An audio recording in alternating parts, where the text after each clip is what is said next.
What's happening, people? Back with another reaction, back with some more live aha as we continue through the 2007 concert in Kiel, Germany.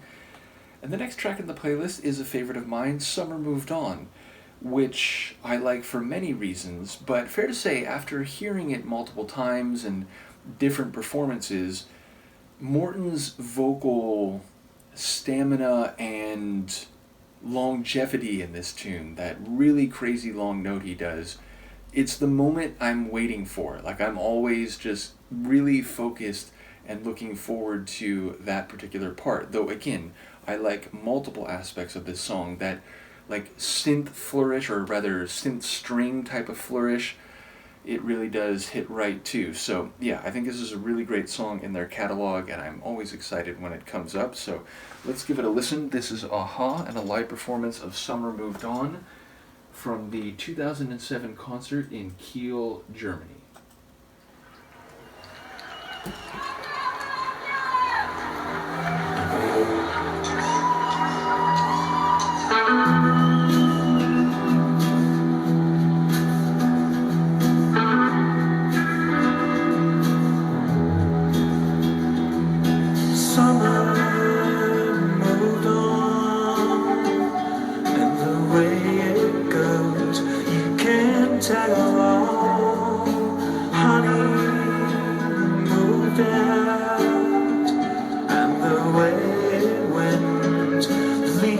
No doubt,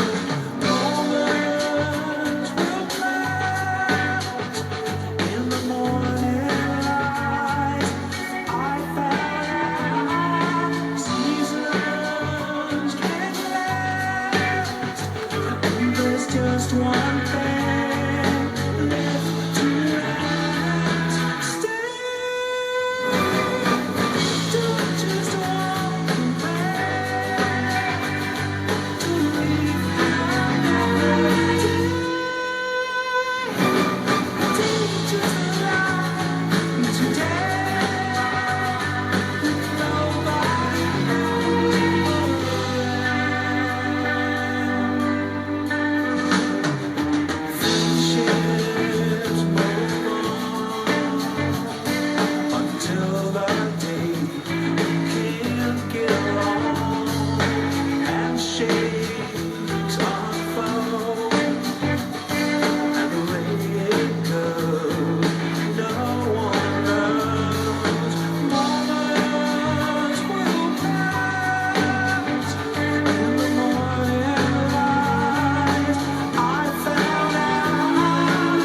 lot, and it's very interesting about Morton's performance here, including, or maybe particularly, the long note.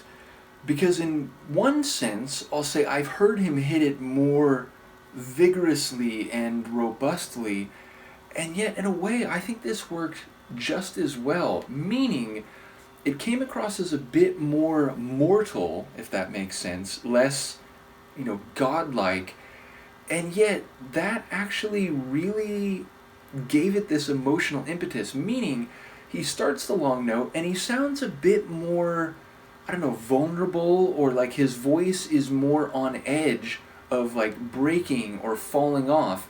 And indeed, he seemed to start to trail to the point where it was like quieter than I expect that moment to be.